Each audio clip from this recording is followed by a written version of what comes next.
is, and then sort of moving on to community resilience, and then looking at physical resilience and particularly immune health, and then emotional resilience. And then when I finish the main presentation, we're going to do a guided meditation, and that's going to be a sea-based experience. So I hope you enjoy the session. Anyway, so I'll just get on with it now. So if we think about resilience, what does resilience actually mean? So if you look at the dictionary definitions, it's actually the ability to recover quickly from setbacks and about being able to adapt to change in circumstance. And I chose this image of a plant pushing its way through concrete because I'm always really impressed by this, you know, because you can go out in a garden and you can pull up a weed and it doesn't seem to be that the plants are that strong. And then you walk down a disused road or whatever, and there they all are. They're pushing their way up through the tarmac, and it's just incredible, isn't it? And, you know, it's kind of like, I think the plants are the ultimate in being able to adapt to circumstance, you know? So throughout lockdown, I think there were sort of lots of positive things that happened through lockdown. But one of the most positive things, I think, was the resilience of nature. You know, and actually just seeing how nature just jumped at the opportunity to sort of regenerate and things. And there were lots of news reports about all sorts of things. I mean, the goats in land I'd know made me chuckle, you know, but what I noticed most of all, I think, was probably the deafening bird song. You know, I go walking on the local fells around Kendal most days, and you do hear the birds. But during lockdown, it was really absolutely deafening every time you went out, and it was just lovely to hear. And I think one of the absolute best things that happened to me during lockdown was I was walking on a path that I kind of fairly commonly go down, and I stumbled on a family of deer about 10 foot from the path. So there was like there was a little baby and a mum and a dad, and it was just like incredible to get that close to them. Obviously, they were quite shocked when they saw me, and they disappeared quickly over the wall. But it was just a lovely, uplifting experience, you know. But I think, you know, we need to remember that actually, you know, not only is nature resilient, but actually we're resilient as well. And so we need to actually think about how we can kind of connect with that resilient energy and help us move forward in a positive way. Because I think one of the first things that actually the COVID crisis showed was actually how vulnerable most people feel. You know, and I actually thought the whole toilet roll saga was a bit of a joke. I've seen it. I hadn't been able to get to the supermarket for about a week, 10 days before lockdown. And I'd kind of briefly see, I don't really follow papers and new media that much, but I'd briefly seen the stuff, you know, about the toilet rolls, and I actually thought they were just winding us up, you know. And then I got in the supermarket, it wasn't just like the toilet rolls that were missing, was it, you know? But it was all sorts of staple things, you know, the flour, the pasta, the rice, all that sort of stuff. But the problem with that hoarding energy is that it actually just ends up making you feel more vulnerable, you know, because then what happens is that next time you go in the supermarket, there's nothing there because everyone's been doing the same thing. And that's when the fear really sets in, isn't it? And so we need to think about how we can make ourselves feel more resilient in our lives, in this new future that we face. And part of that is actually focusing on community resilience as well. But if we think about the qualities that help us to adapt well to change, what are they? So it's about seeing change as an opportunity and being open to new ways of being. So if I look back over my life, whenever I think about some of the sort of unexpected changes that probably haven't looked that good on the surface, something really good's come out of those things. And so if something happens to me now that's sudden and unexpected, I'm actually looking to see what the positive's going to be coming in out of it. And so being able to adapt and learn new ways of being, and actually planning ahead in your life, I think that's really important as well.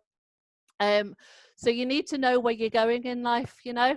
And so if there's somewhere you want to be in 5 years' time, then start to break it down a bit, you know. So if you think, if I want to be doing this in 5 years, what do I need to be doing in 2 years to be getting there in 5 years? And if I break it down further, what do we need to be doing in a year's time, in 6 months' time? And what would be the first steps I would take in 6 weeks' time?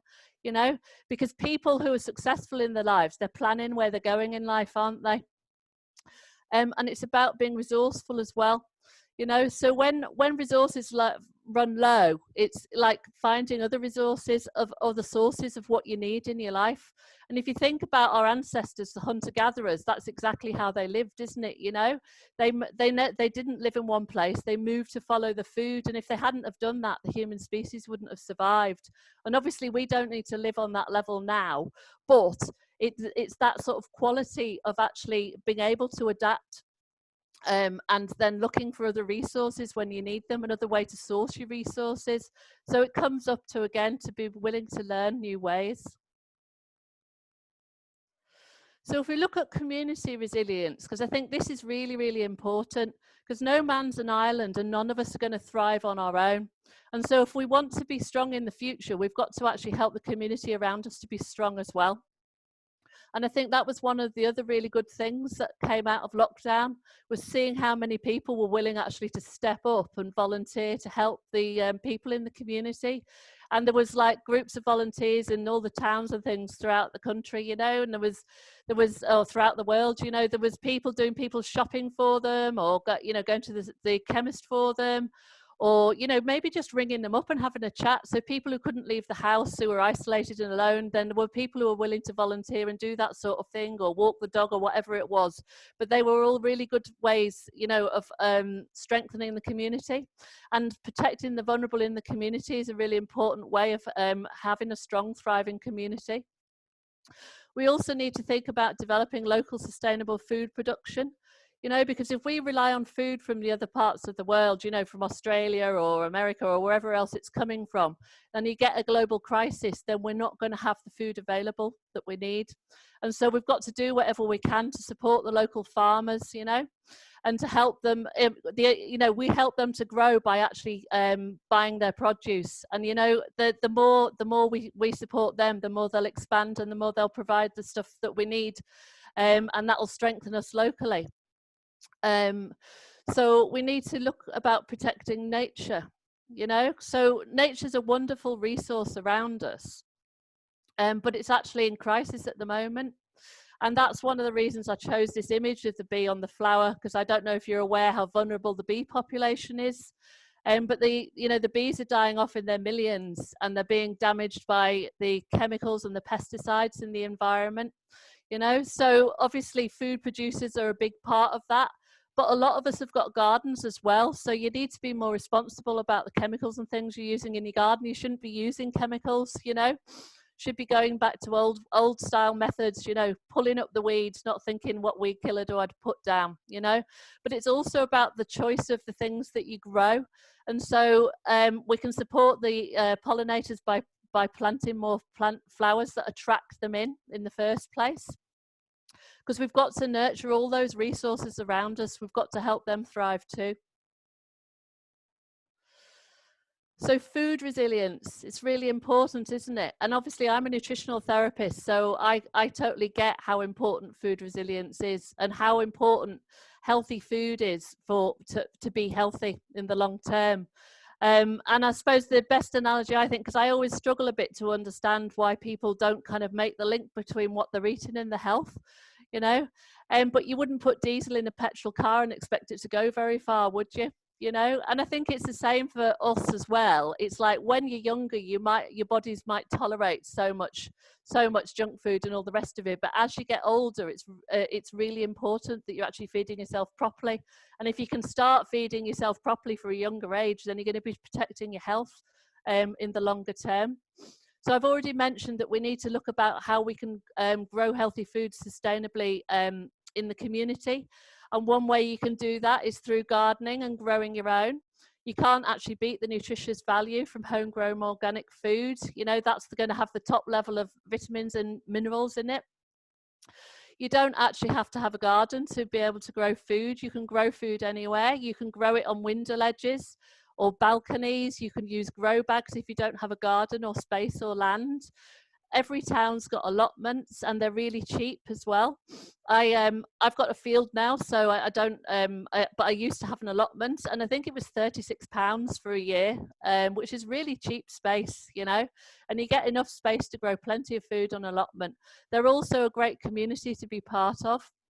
You know, everyone on the allotment, they help each other out, they're giving each other tips, they're sharing excess produce. It's a really good community thing to be involved in. Shared gardens is another way to get involved in growing. There's quite a lot of people around who've got a garden too big for them, they can't manage it, you know. So if you are keen on growing, then that's one thing you could maybe do, is maybe look around and see if there's any gardens in your area that look as though they're not really getting used properly. Maybe knock on the door, maybe ask if they'd be prepared, the people would be prepared to share the garden, and perhaps you can share produce with them. It's a way of sharing food again. So also you can do volunteering. So there's community farms, and obviously I'm living in Kendal, so I kind of know what's fairly local. Anna obviously knows a lot more about that. Anna's involved with Claver Hill. Claver Hill is a community farm based in Lancaster.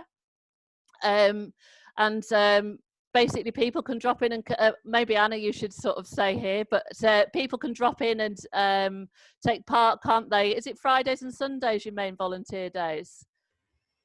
Since lockdown, we have anyone can come anytime. We have okay, that's brilliant. So. That's brilliant. Yeah. So thanks, Anna. Yeah. So and you know, if you go along and help, you're learning great skills. Again, you're part of a community. And you're also getting produce to take away with you when there's stuff there to harvest. So that's a good way of getting involved. In Kendal, we've got Growing Well. That's a great mental health charity, mental health resource, but also they have volunteers as well. And South Lancaster, there's a new community garden setting up in the new year, the Plot at Old Holly Farm. So there's plenty to get involved in the local area. And National Trust Gardens, they're always looking for volunteers as well. So there's plenty of opportunities for gardening. If you want to get involved in growing food, you can do it. So just a bit about personal resilience. So I just thought, thinking about lockdown and potentially people getting, the potential of lockdown coming again. You know, I think it's really important to actually use the time productively, you know, because although, yeah, there are downsides to it, there are great positives to actually having extra time to yourself and being able to actually develop different skills that maybe you haven't had time for before. You know, so obviously creative cooking's one, getting involved with art or music, playing games with families, regenerating, that sort of thing. Or maybe it's knitting or sewing or kit building, you know, all sorts of things. And did you know you can do virtual tours of National History Museum, for instance? Or maybe it's a great time to learn a language. There's all sorts of things you can get involved in, but use the time productively because it'll make you feel better at the end of the day. So I don't know if anyone's heard of the blue zones. So the blue zones are 5 areas of the world where people repeatedly live to over the age of 100, which is obviously quite impressive. So Dan Butner is a journalist, and he became quite interested in this several years ago. So he decided to visit all these different places, because when he looked at them on the surface, he thought, well, they're quite diverse locations, they're eating different diets, they've got different climates, you know, what can the common core things that they're doing be? So he wrote a book based on his findings. And these are the things that he found. So basically, they all took daily exercise, and that wasn't pounding themselves in the gym. That was generally just going for a walk. They had a strong sense of belonging, and for most of them that was some sort of spiritual practice, but it doesn't have to be. It's about just understanding where you belong and where you fit in with life. They knew their purpose, so going back to having a plan, they knew what they wanted out of life. They took time for relaxation, so they had a good life-work balance, and they also all had a strong network of family around them. Now, not everyone's lucky enough to have family, but even if you haven't got family, you know, we've all got friends, we've all got community that we're part of, and it's about supporting those people and allowing them to support you when you need it. And these are the things that help people to thrive. But on a dietary basis, they ate on average a pound of vegetables a day, which actually isn't that much, really.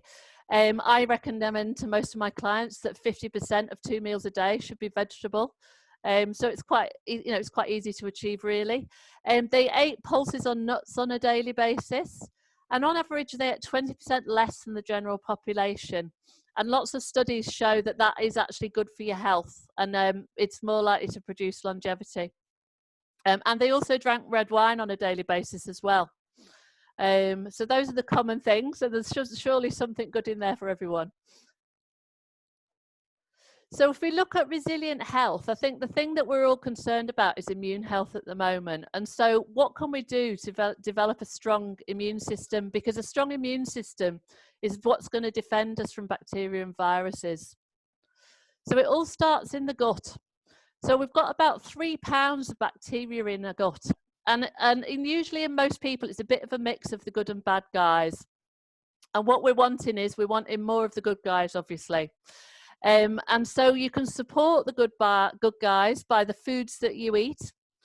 So you can eat plenty of functional foods such as kimchi and traditionally fermented sauerkraut, which are vegetables, sort of fermented vegetable dishes.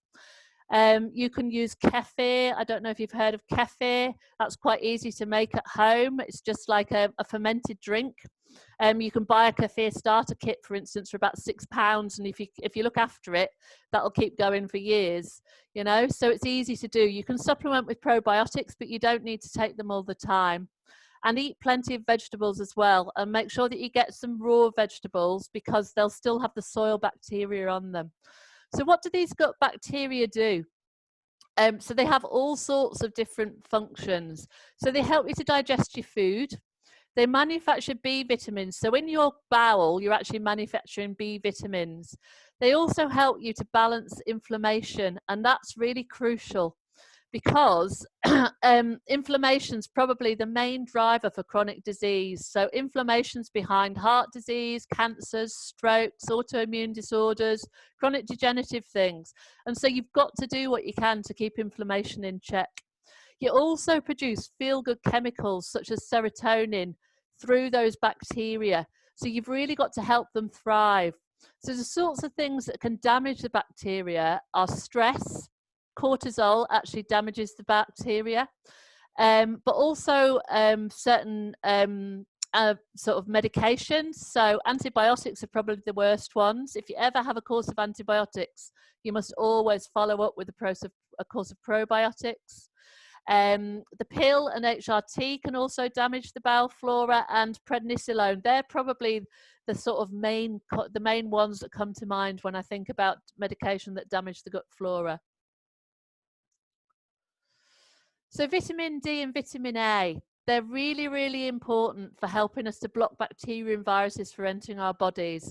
And so the way that they work is, if you think about, so the lining of the gut and the respiratory systems, the epithelial cells, and basically if you think about the gaps between the cells, vitamin A and vitamin D act a bit like a shoestring between the cells. So they tighten the junctions between those cells. And so if you haven't got enough vitamin A and vitamin D, you've got gaps between the cells in the lining of your gut and your respiratory system, you're much more likely to pick up bacteria and viruses. And so they're quite important for us on that level. So vitamin D, you need 30 minutes of midday sunshine on 50% of your body every day of the year to make enough vitamin D. That's pretty impossible in the UK. And between the end of September and the end of March, it isn't possible to make enough vitamin D. There just isn't enough light around. So it's quite important that you supplement vitamin D in the winter months. So there's been some recent research done on vitamin D between the correlation between cytokine storm and vitamin D deficiency. So I don't know if you understand what the term cytokine storm is. No. So when the people who've got poorly with COVID, it hasn't been, for instance, because they've been overwhelmed by bacteria and viruses, the virus. It's been because the inflammatory response to the infection has got out of control. And so that inflammatory response is called a cytokine storm. And so this is why people get poorly when they've got an infection. Generally, that if the infection overwhelms them, it's because they've developed this cytokine storm. And so anything we can do to minimize that happening is going to help you recover more quickly and to not get as poorly if you get an infection. So if you're vitamin D deficient, you're more likely to go on and develop a cytokine storm. And also there's been some recent studies done on vitamin A, again with COVID. And that's been done in China. I've only just recently read about this, but they've saying that actually they've been very promising, that actually showing that vitamin A is actually efficacious as a therapeutic treatment of COVID. So that's quite interesting. And hopefully there'll be more research coming out on that soon. So studies have shown that you need to have your vitamin D levels to be above 40 nanograms and ideally 60 to boost your immune system. So you can test your vitamin D levels. I mean, your doctor can test them, but you can also get the test done privately. You can do like, it's just a blood spot test, so it's quite easy to do. If you want to test your vitamin D levels, you can get the kit, finger prick test, and then you get your results. So you need to be supplementing, I would say about, at least 2,000 IUs a day probably, to protect your immunity. And if you were deficient in vitamin D, you'd probably want to be popping that up to 5,000 IUs. So vitamin C, long been known to play an important role with immune health as well. So it's been shown to reduce the prevalence of infections. And in fact, they did studies years ago because athletes are very susceptible to upper respiratory tract infections. And what the studies showed was that if they took a gram of vitamin C a day, they were much less likely to get those infections. And I know from my nursing days that doctors often used to prescribe vitamin C to people who had catheters in, long-term catheters in, as a preventative measure for urinary tract infections. And they often used to prescribe the vitamin C alongside antibiotics as well. So one way that vitamin C is beneficial is that it helps to reduce that inflammatory response. And so it reduces the damage caused to the cells during infection. So, when I was talking about cytokine storm, the vitamin C is also helping on that level. And so they've done more studies recently again on vitamin C in a critical care environment. And what they found was that if they gave people high dose vitamin C, they were much less likely to need to go on a ventilator. And that if they did end up on a ventilator and they were treated with vitamin C, their average duration was only 5 days. And that is significantly reduced from people who weren't taking the vitamin C. So these are your food sources of immune boosting vitamins. And so vitamin A and vitamin D, they're fat soluble. So you'll find them in similar foods. So things like dairy and eggs, nuts, seeds, avocado, fish, all good sources. Vitamin C is water soluble. And so you tend to find that more in fruits and vegetables. And they need to be, it gets damaged by cooking. So again, raw is best, or at least some raw on a daily basis. So sugar actively depletes the immune system. So you really need to think about reducing the amount of refined sugar in your diet. And also reducing that sugar hit on your system when you eat a meal. And so you need to eat balanced meals. So a balanced meal contains some protein, some complex carbs, and some fiber and some fats. And so your carbs, you should be including whole grain cereals. And as I said, each meal needs to contain some protein. And so if we look at blood sugar levels, this is quite interesting. So the body needs a steady supply of blood sugar, of sugar, because the glucose is actually the fuel for the brain. And so if you haven't got that supply there, you're very quickly going to feel poorly if your brain's got not enough to function. And so the body likes to keep the blood sugar within quite narrow parameters. Because if you've got too much sugar, you tend to start developing inflammation in the system as well. So it's the only food absorbed in the stomach. And so when you're eating fast food or refined sugars, you're going to get a very quick hit to your blood sugar because your body's not designed to deal with it. And so what happens is when your blood sugar goes up, you produce the hormone called insulin. And then what happens is the insulin converts all the sugar to fat. And so that's why it's really important for people who are trying to lose weight that they avoid sugary foods and reduce their carbs. And so what it does is it turns it into fat, and then that's how it gets out of the blood. But often the body overestimates how much it needs to produce, especially if you're eating too much sugar, and you get a dip. So when you get a dip, you're going to get fatigue, you're going to get irritable, you can feel anxious. I've known people have panic attacks when their blood sugar's low. So it is important to try and eat so that you get a more balanced blood sugar, and that goes back to eating those nice balanced meals. Okay, so if you feel sleepy after you've eaten a meal, that's generally a sign you've had too much carbohydrate with the food. And they've also done studies on the comparing exercise and diet at regulating blood sugar. And what they found was that exercise is equally as important as diet in regulating your blood sugar levels. And so it's also important that you have a lifestyle that supports your immune health. And so I can't really sell how important it is to spend time in nature. And obviously you're getting the benefits from things like the vitamin D, but there's lots of additional benefits as well. And I just wanted to show you a clip to the Earthing movie, because I think this just sums it up perfectly. Okay, so this is just a minute or so long, so hopefully this is going to work. I might have to end the show. Let's have a look. Can you all see that?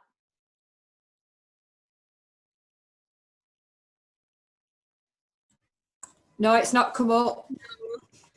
So what you might need to do is stop sharing the screen of the presentation. Okay. And share the video image and the sound as well. Okay, all right then. So if I stop share, right, hang on a minute.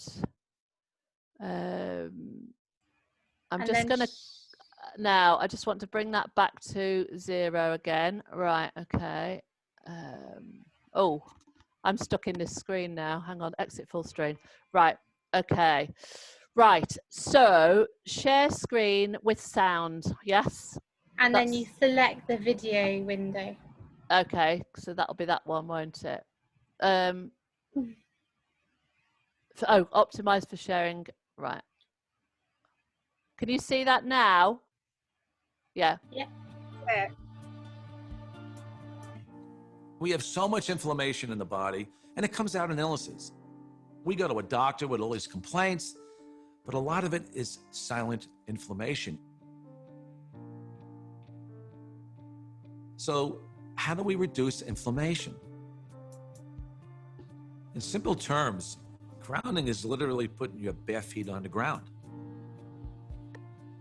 When you do that, you're in contact with the earth, and Mother Earth is endowed with electrons, and these electrons are literally absorbed through your feet. It's like taking handfuls of antioxidants. Grounding means connecting to the earth to support the specific function of the organs of your body. It supports the body as a whole, but it specifically supports organ systems down to the tissues and the cellular function of the entire body. You could take anybody who has chronic pain. It doesn't matter who they are, it doesn't matter what's wrong, and ground them, and you're going to have a significant reduction in pain. You're going to stop the inflamed portion. That stops almost immediately. Then the body can heal and return to normal. And healing generally is improved by 60–70%. If inflammation is the cause of all these health disorders, then I know not grounding is the cause of inflammation, because if the body is grounded, you can't have inflammation. This is so incredible. This is Nobel Prize material. There's like, 21 published studies in the medical literature on earthing and grounding. And this is peer-reviewed stuff. In simple terms, what earthing does is literally, it quenches the fires of inflammation. And if inflammation is the source of all root illnesses, including Alzheimer's disease, cancer, heart disease, diabetes, I mean, the list goes on and on. If you can impact inflammation and, squelch it, kill it, stop it, we're going to be healthier beings. Go outdoors, take your shoes off, stand barefoot on the earth, or sit on the earth, put your feet and your hands on the earth, and you will instantly notice the pain and inflammation begin to drain from your body. I got my life back is probably the most common refrain that I hear. Thank you, I got my life back. I got my life back.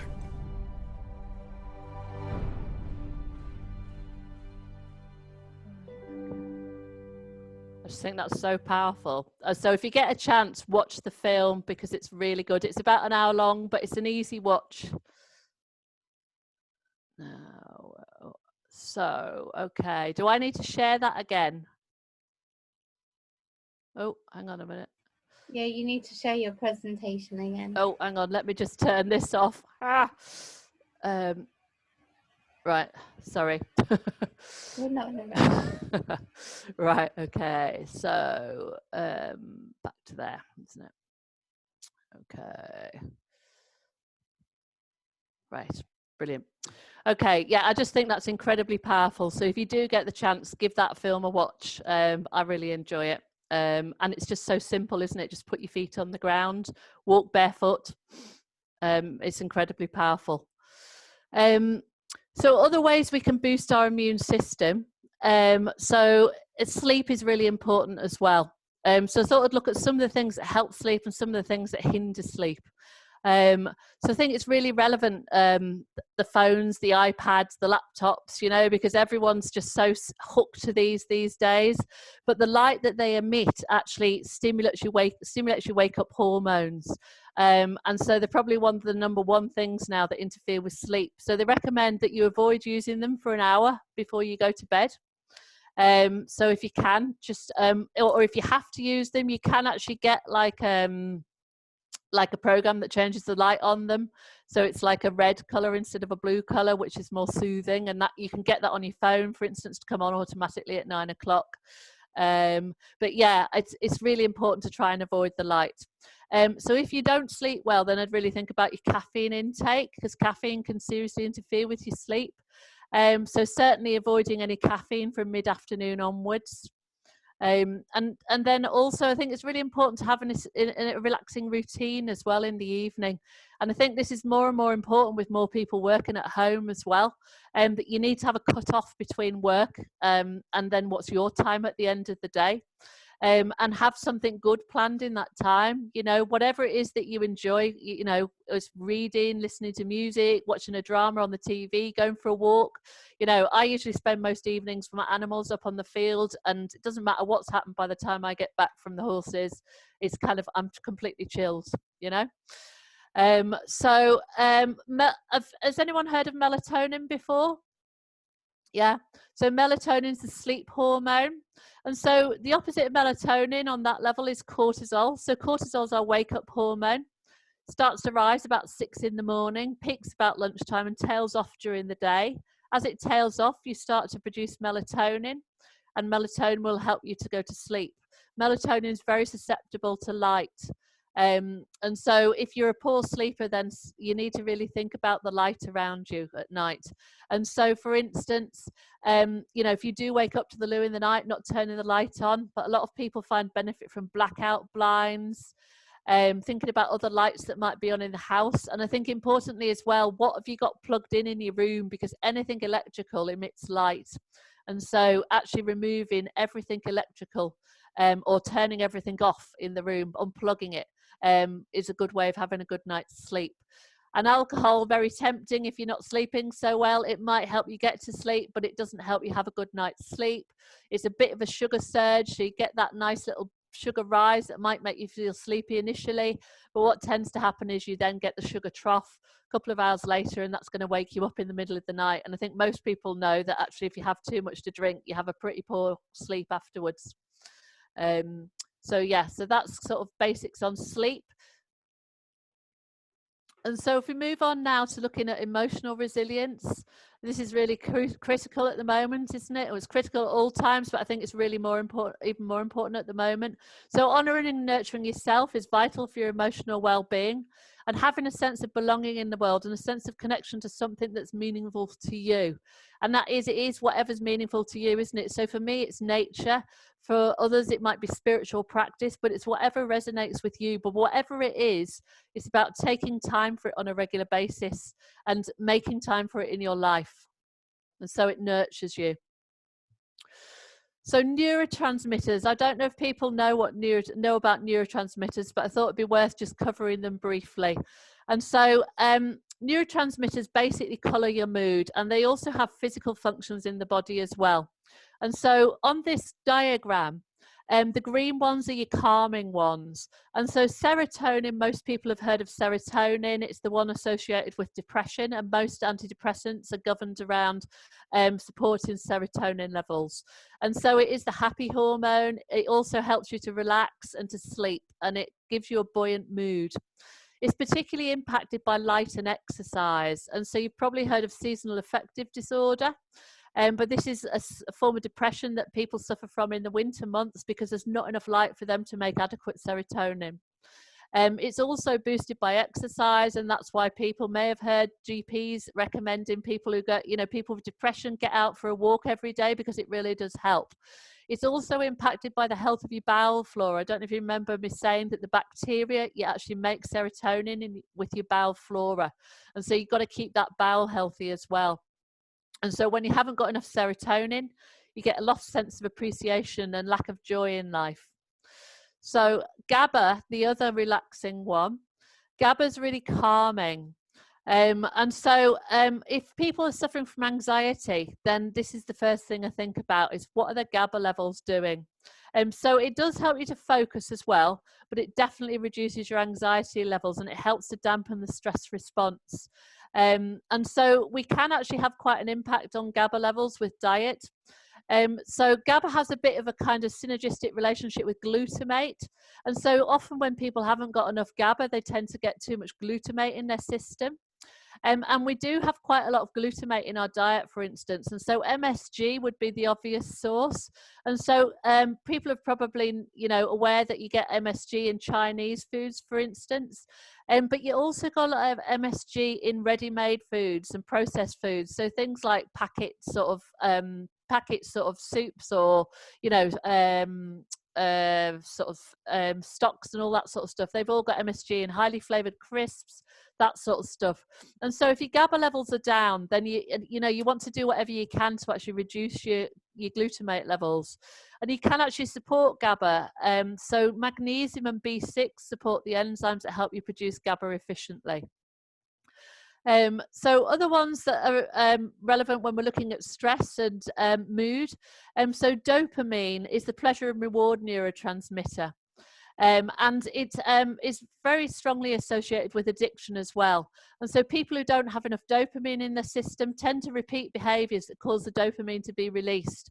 And so things like, for instance, caffeine helps you to release dopamine, exercise, but also things like smoking, alcohol, drugs, all those sorts of things can lead to higher levels of to stimulate dopamine. So they become addictive. But if you haven't got enough dopamine, you can get quite tired, but it also plays a role in depression. So people who are suffering from depression, who they haven't responded perhaps to the normal antidepressants, it might be that their depression is actually more dopamine orientated. So on the stress level, adrenaline and noradrenaline are two important neurotransmitters. So these produce your fight and flight response. And so they kind of divert the blood so that you've got a good blood supply to your brain and your muscles, basically. So you can concentrate and you can focus and you can run. So it's all very well being ready to run constantly if you're in a jungle and you've got to run away from a tiger. But if you're subject to chronic stress, it's not great to actually constantly be in that state of alertness. And so if you're suffering or your life is very stressed on a regular basis and these neurotransmitters are too high, then you're going to feel very restless and anxious, going to be agitated, and eventually you're not going to be able to concentrate. And the downside of it as well is that the body's diverting the blood away from other essential areas. And so this is where things like digestive symptoms can start to creep in, because the body's diverting all the blood to the muscles and the brain, for instance, and you're not getting enough to the digestive system. But we'll talk about that a bit more in a minute. So that's just a kind of quick overview of neurotransmitters. And I just wanted to mention them really because they are quite impacted by diet. And so probably two of the sort of groups of nutrients that have the strongest impact on your neurotransmitters would be magnesium and B vitamins, because they help you to produce the calming neurotransmitters, but they also help you to break down the stress hormones. And so dopamine and adrenaline, noradrenaline, and estrogen, actually, they're all broken down by an enzyme called the COMT enzyme. And the COMT enzyme's cofactor is magnesium and vitamin B6. And so if people are suffering from stress, can see a really good benefit in supplementing magnesium and B vitamins. And as actually in occupational health, I'm constantly sort of seeing people who are suffering from stress, and I'm always recommending magnesium and B vitamins to people. They seem to make a really big difference. So if we look at stress management and understanding how you respond to stress, it's really important to know your limits, isn't it? And so if you know the signs that you're getting stressed, that you personally are getting stressed, then you know when you're actually reaching your limit, and you know it's time to back off, don't you? You know, so what are your signs? Are they that you're starting to feel anxious, or are you getting cranky with people? Are you feeling really tired all the time? You're not sleeping? Are you struggling to concentrate? Are you starting to get digestive symptoms? Or are you just feeling like you don't want to socialize, you don't want to talk to people anymore? Or is it that you're now coming home and you're kind of wanting to have a large glass of wine every night, or whatever it is? They're all signs that things are getting a little bit too much. And then the next thing is you really need to identify your stress sources. And so what is it that's making you stressed, you know? And again, like in sort of the occupational health environment, it's like often people say, oh, it's all work, it's always work, you know, and it can be work that's making people stressed, you know, but more oftenly than not, it's personal stuff, you know, so it's relationships, it's money worries, it's health, it's change, unexpected change, or it's fears about the future. And if you think about 2020, we've been hit with all of these, haven't we? Every single one of these areas has been affected for every single person. And so all of us are sort of under higher levels of stress than we normally would be. And so learning to manage this, recognize the stress signals is important. So if we look at the physical stress symptoms, so anxiety and depression, you know, so digestive things, so heartburn. So if you think about the blood, the body's diverting blood to the muscles, the brain as a priority, then often the way that it's doing that is it's constricting the blood vessels, so you get high blood pressure. You're getting sleep problems. Weight gain around the middle is usually because people have got too much sugar or carbs in their diet, or because they're under chronic stress. So that would be the other main reason for weight gain around the belly. You get hormonal changes. And I don't know if you remember when I was talking about bowel flora, cortisol damages the bowel flora. And so it actually starts to interfere with your ability to throw off bacteria and viruses. You get more susceptible to colds and infections. It also has an impact on the way that you're breathing. And we're going to talk a little bit more later on about the relationship with stress and your breathing and how to manage anxiety. So I think another important feature of stress management is actually identifying your go-to stress strategies, but unfortunately they're often not healthy ones, are they?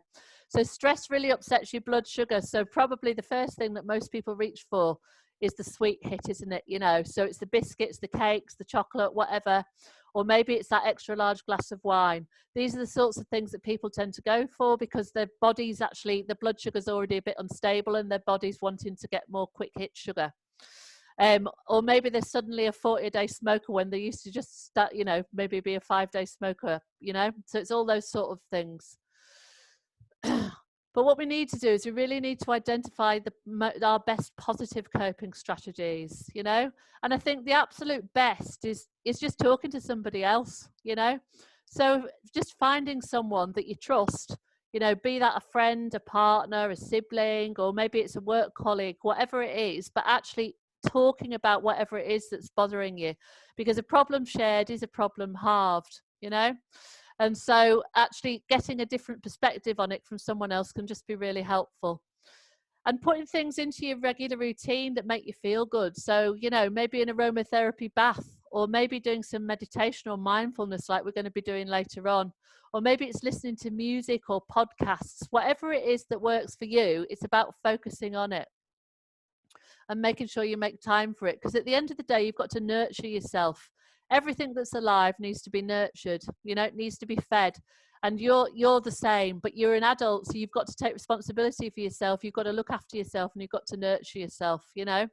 So it might be going out in nature daily for a walk with the dog, or it might be that things get a bit too much and you think, right, no, I'm going to take action now. I'm going to take the day off and I'm going to go walking up the lakes or whatever it is.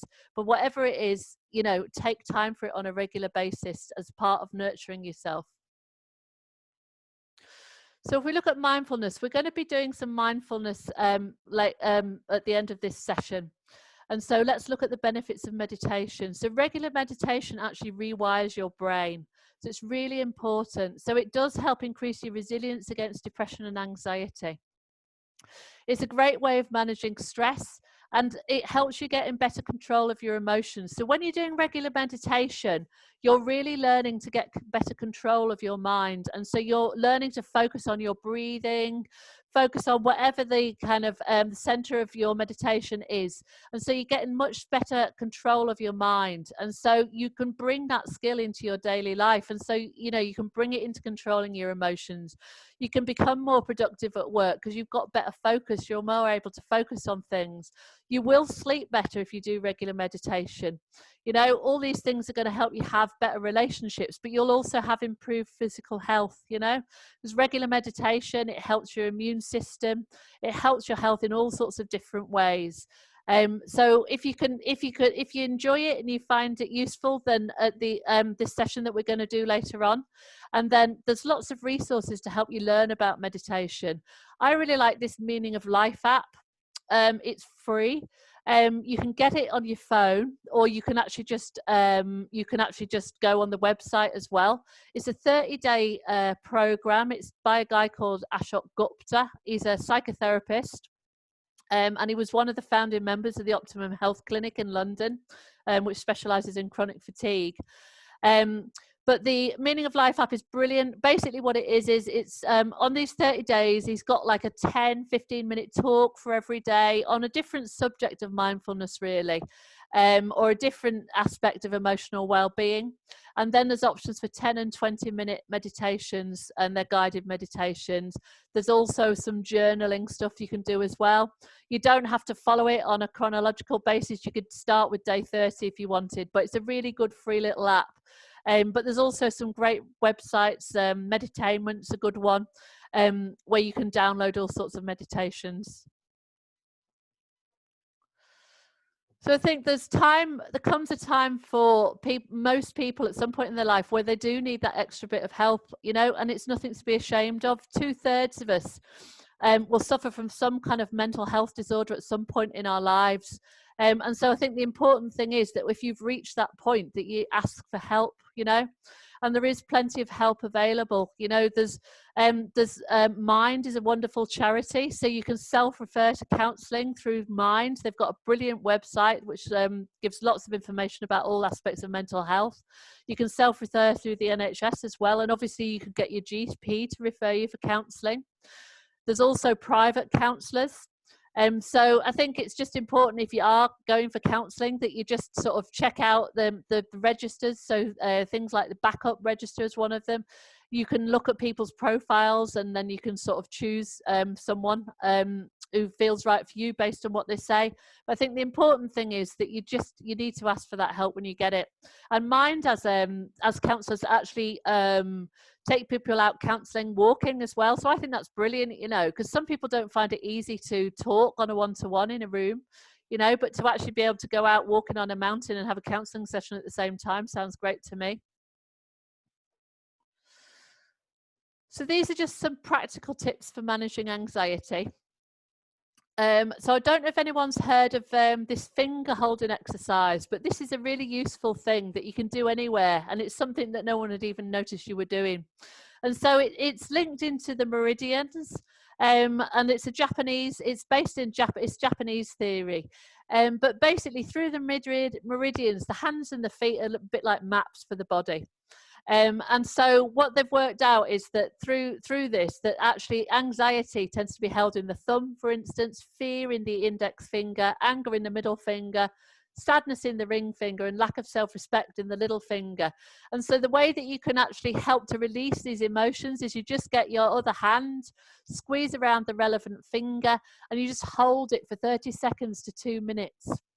And it just does help to release the emotions. And if you combine that with the breathing exercise, then you'd find that really useful. And you know, that's something you could do if you're at work. You could have your hands on the desk and no one would even notice you were doing it. You could do it on a train. You could do it anywhere, you know.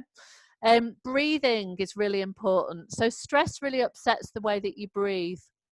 You tend to start breathing much more shallowly, and that actually has a negative feedback thing, and so you start to actually produce more stress hormones when you're breathing like that. And so doing some breathing exercises, some deep belly breathing is really important. And so just breathing deeply down to your diaphragm. But actually this pattern of breathing has also been shown to be really important. So it's a 4-second inhale, 7-second hold, and 8-second exhale. And just repeating that pattern for a couple of minutes is a really good way of actually helping people to release anxiety. I've already mentioned the benefits of spending time in nature. Forest bathing is something that's really popular now in Japan. They actually prescribe it instead of antidepressants as a way of treating depression. I think that's really wonderful. So just get yourself out in nature. You can't find a better way to support your mental health, really. Questioning your thoughts, I think that's really important as well. So is it fact? Is it fiction? Is it really going on? You know, and that's the benefits of talking to someone, isn't it? And actually being able to explore how you're feeling and working out whether it is something that actually is actually true, is actually relevant.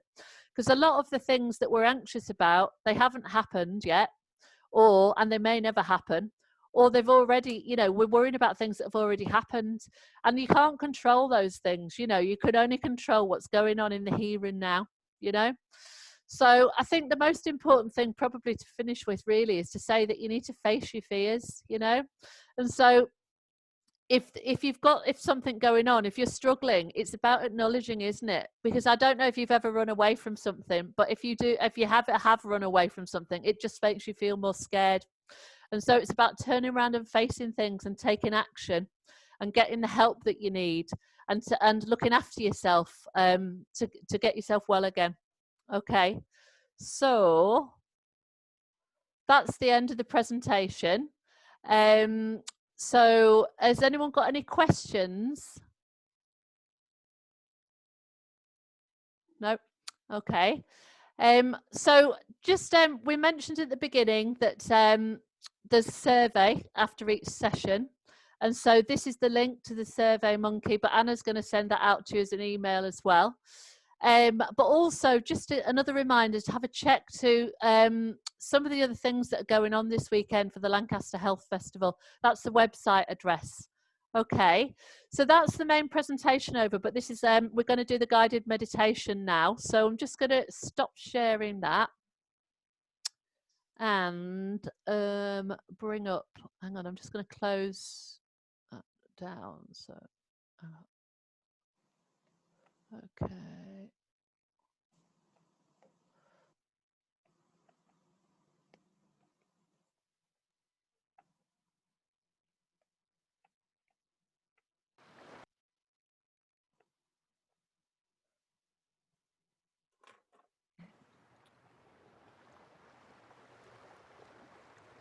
Can people see and hear that? Okay, great. So ideally, you'll get the most from this session if you close your eyes, okay? But there are some pictures of waves and things if you find that difficult. But if you can take your shoes off, put your feet flat on the floor, connect to the earth, make sure that you're sat comfortably, so you've got good support in your back. Or maybe you prefer to lie down. I always prefer to lie down when I'm meditating, but actually the main thing is just be comfortable, okay?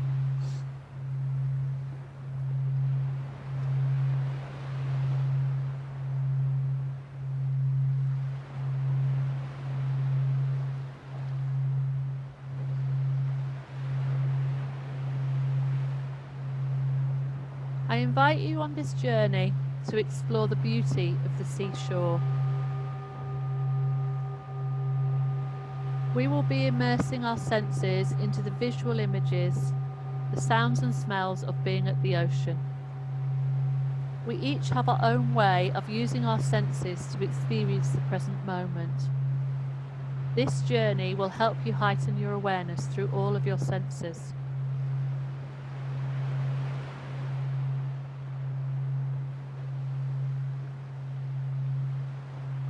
So, as we begin this journey, allow yourself to settle in, taking the time to give yourself the gift of this mini retreat in the beauty of the sea.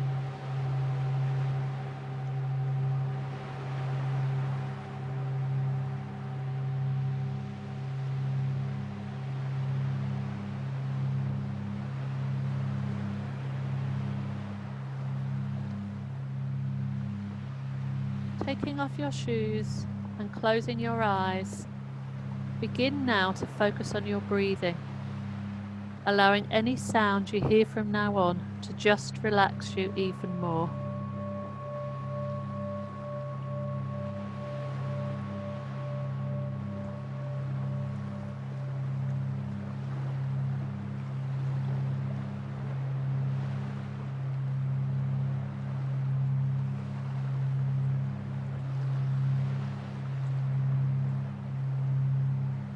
Find yourself leaving behind the thoughts and feelings that no longer serve you as you breathe in peace and exhale tension. Becoming aware of the sound of the waves off in the distance, the soothing sound of the waves.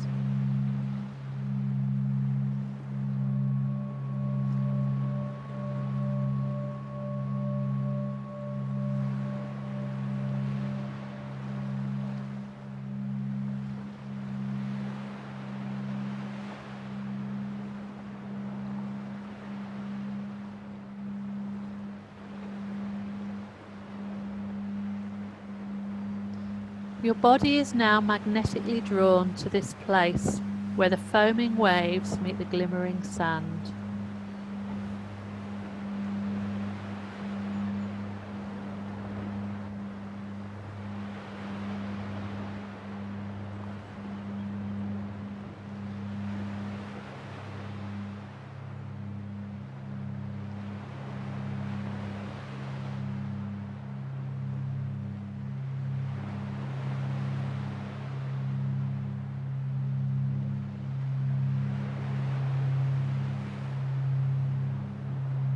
Look down now at your feet as they find their way to a path that leads through a field of sea oats.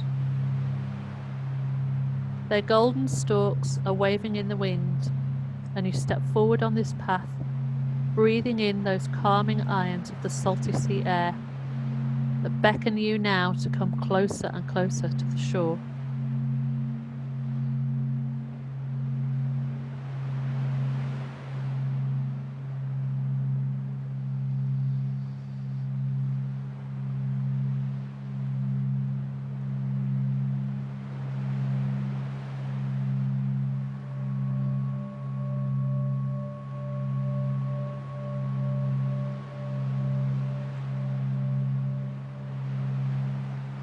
The pathway meanders above a low-lying dune, and as you take these next uphill steps, your eyes open to the vista that unfolds before you as far as your eyes can see.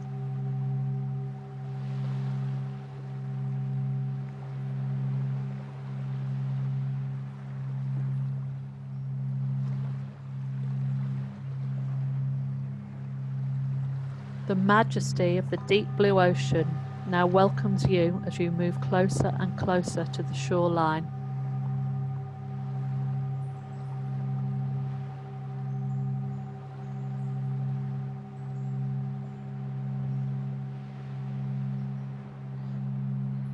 Now bring your awareness to the sensation of the soles of your feet as they sink into the soft warm sand, enveloping your feet and toes.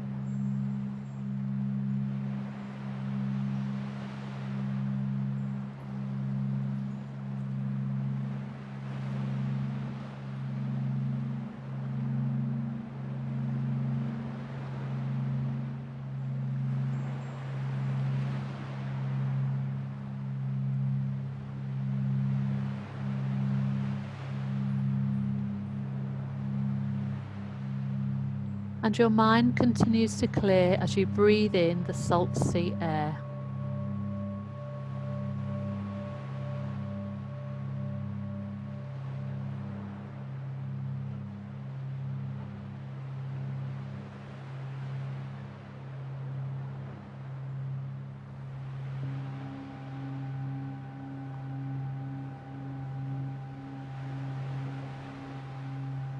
Allow yourself to fully arrive here in your sanctuary by the sea. Here you feel your mind beginning to clear as you receive this healing energy.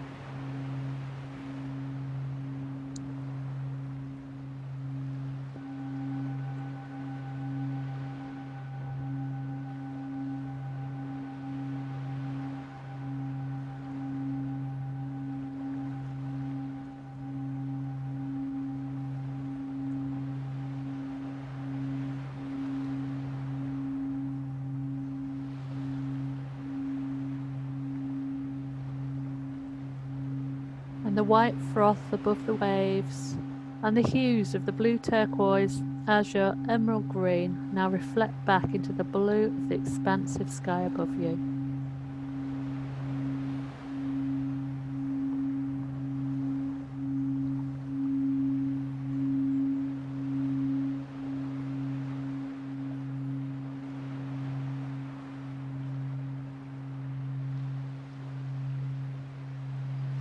The temperature is just right, and your body is kissed by the warmth of the sun.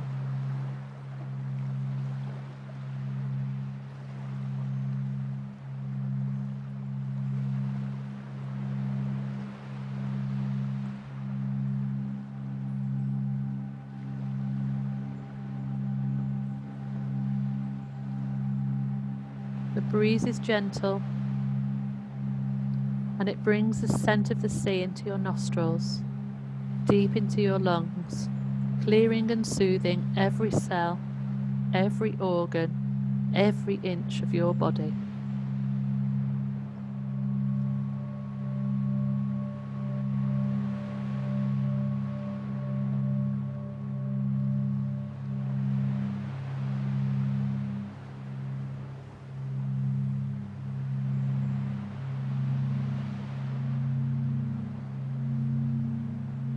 Perhaps imagine now that your body has become fluid and relaxed, bringing to mind an image of seaweed as it floats back and forth, moving softly with the pace and rhythm of the ocean. Take a moment to notice the ways your body can become fluid, flowing like the seaweed, releasing and letting go.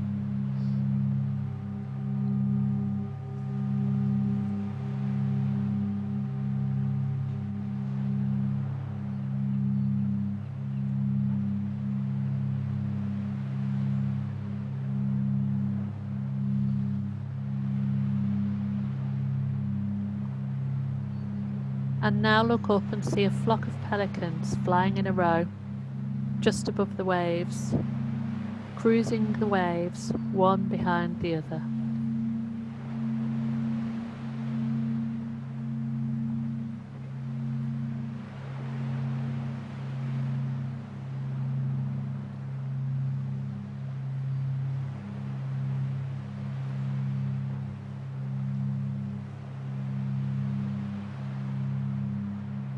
You can see their undersides glistening from the salt spray as each pelican playfully slips into the water, gliding, fishing, floating, gliding and dipping, a beautiful dance above the sea and under the clouds.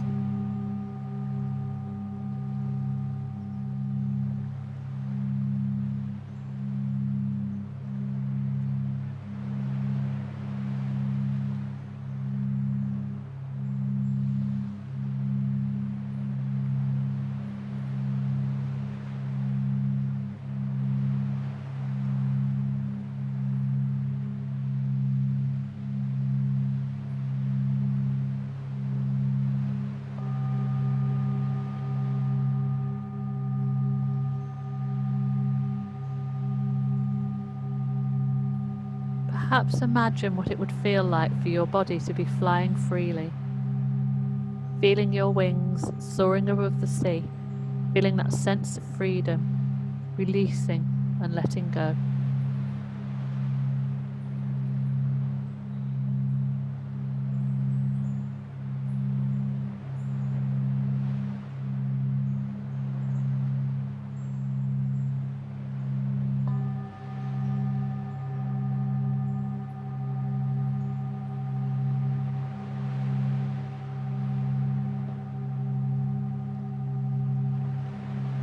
And your gaze now shifts to those tiny sandpipers scuttling and darting,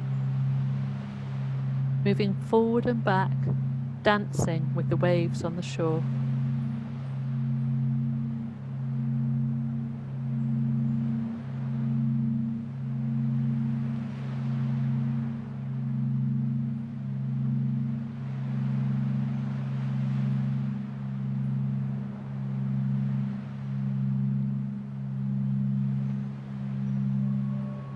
Look down now at your feet and see the seashells near your toes.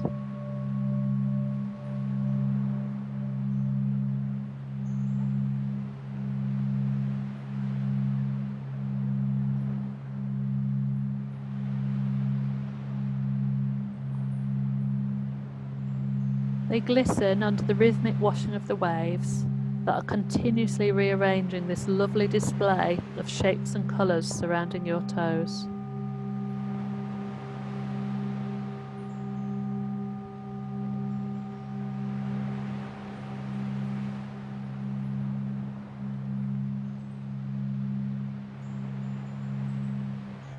And your hand reaches down to choose the one shell that catches your eye, feeling its surface, feeling the crevices, feeling the way that this shell has been sanded year after year, weathering, strengthening, growing beautiful through aging, arriving here for you in this moment of time.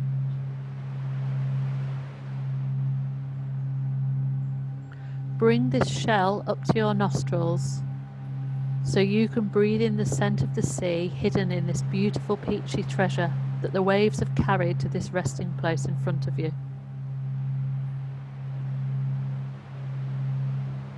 And you can now breathe in the scent of the sea from the shell in your hand.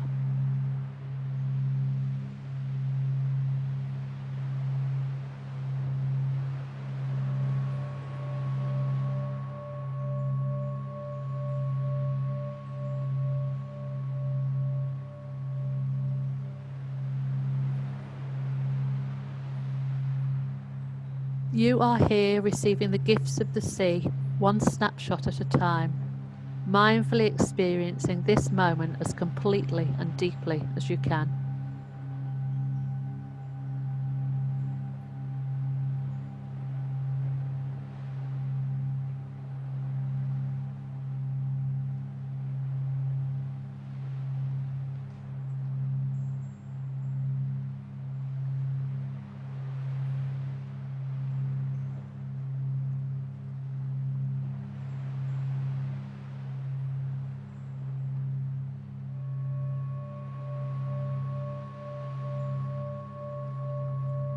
Look out now and see a little child splashing, prancing and skipping.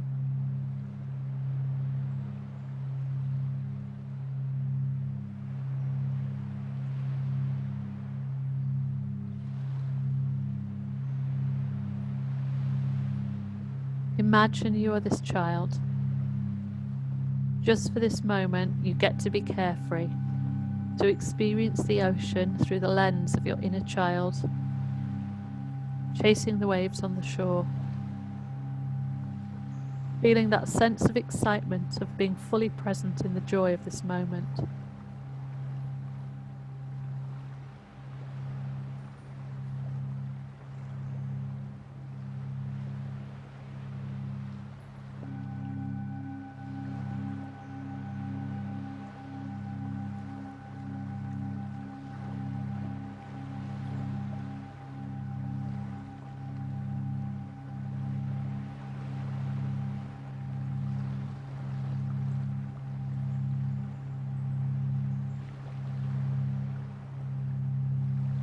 The earth and sea are surrounding you as you feel the flow, the warmth, and the endless expanse of sand and water.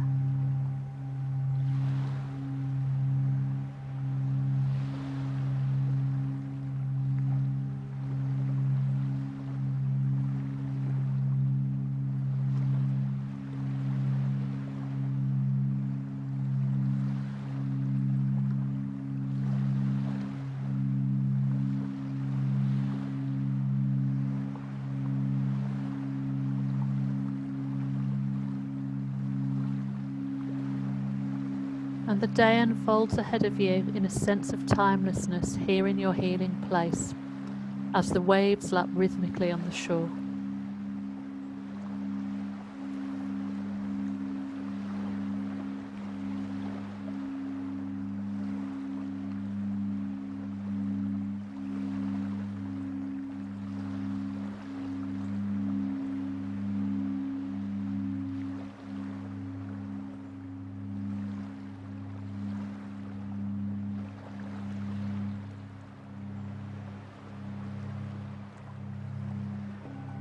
The gentle splash of the waves refreshes your feet, and the sun gently warms your body, and your skin absorbs the warmth as it stays hydrated and healthy.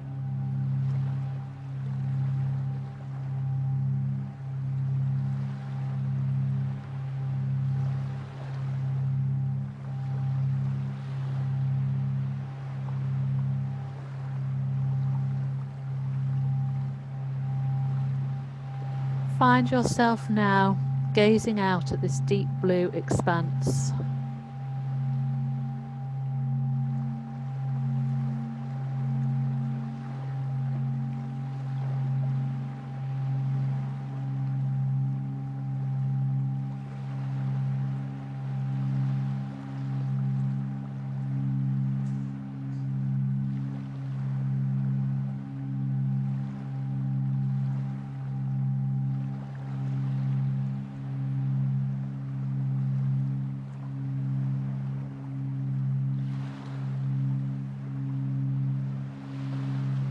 And your body is now ready and eager to step into the foam. The temperature is just right as you step in the waves, feeling the sand underneath your feet.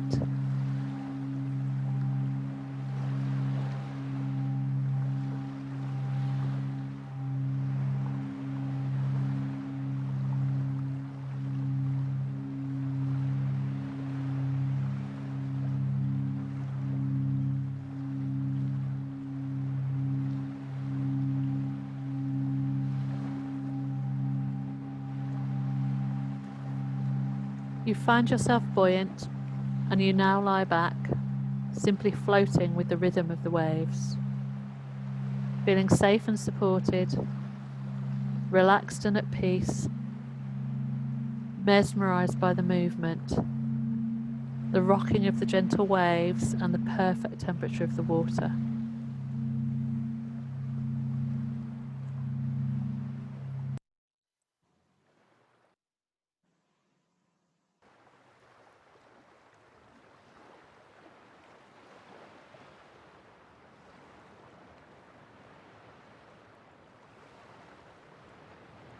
Relax into this salty liquid, a second home for you at the sea, as you're rocked and held by Mother Nature, deeply, deeply safe and relaxed.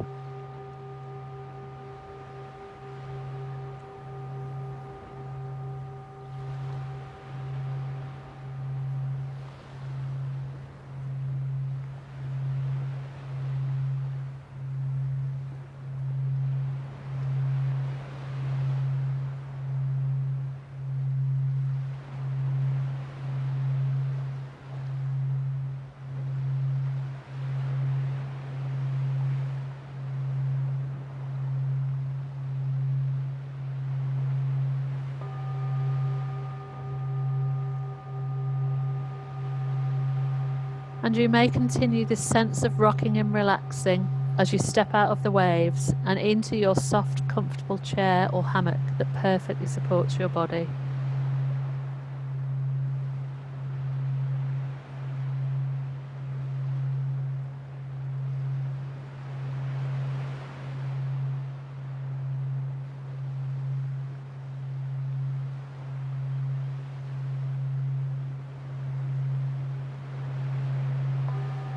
Continue now to relax into the sounds and smells of your oasis at the ocean, calm and relaxed, more and more deeply relaxed.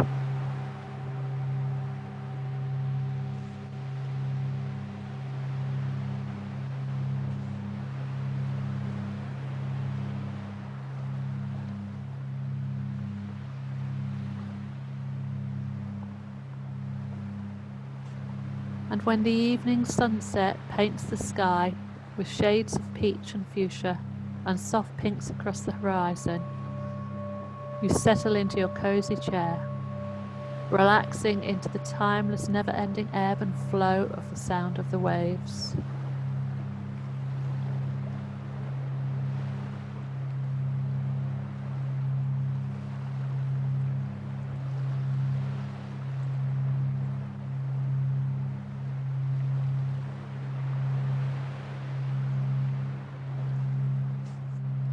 And later that evening, as the moon begins to rise, you see its white glimmering pathway across the deep blue waters.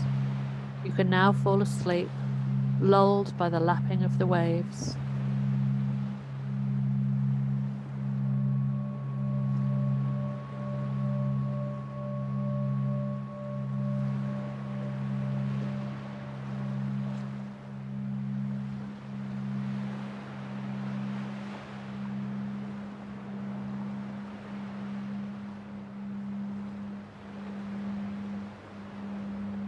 The lapping of the waves continues to take you to a deeper, deeper place of calm and rest, safe and at peace, more and more deeply relaxed.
It's time to come home now, but you can return here at any time.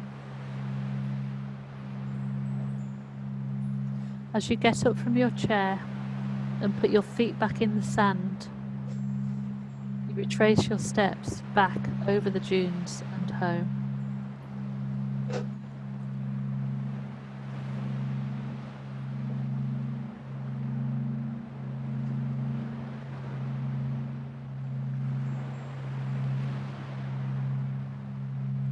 Slowly, when you are ready, wiggle your toes, feel your body on the seat, open your eyes, and come back into the room.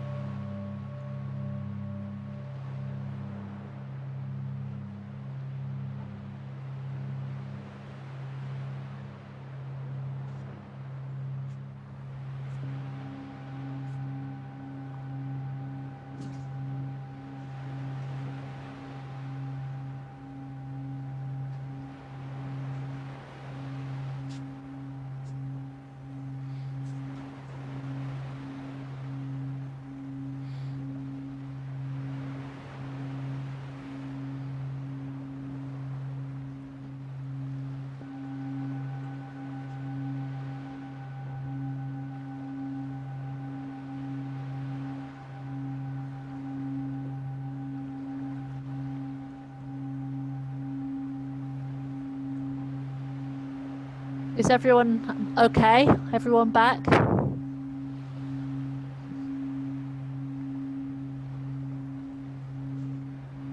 Okay.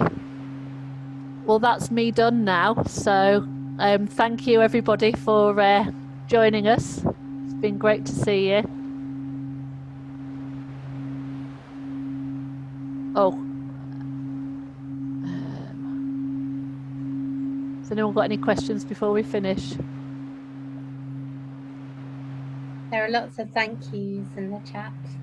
Oh, that's nice. Thank you. I can't see the chat, but so well, thank you. Oh. Yeah, so thank you, Liz, and for everyone else. I can share the presentation because some people asked if I can, because the pace was quite fast for some people. Okay, yeah, and that's absolutely fine. I've also got handouts on sleep, emotion, and another one on emotional resilience, another one on physical resilience. I'm happy to send them to you, Anna, if you want to send them out to anybody. Yeah, I can do that. Okay, all right then. Yeah. So yeah, thank you. And we have some podcasts being released over this weekend. So go to the Health Festival website to listen to them. They're on a range of different topics and with some really interesting local people and speakers nationally. So go check them out. Brilliant. And yeah, thank you, Liz, for running this session, and that meditation was beautiful. Oh, good. Glad you enjoyed it. So, well, thank you, everybody. Yeah, so it's been great. Thank you. Thank you.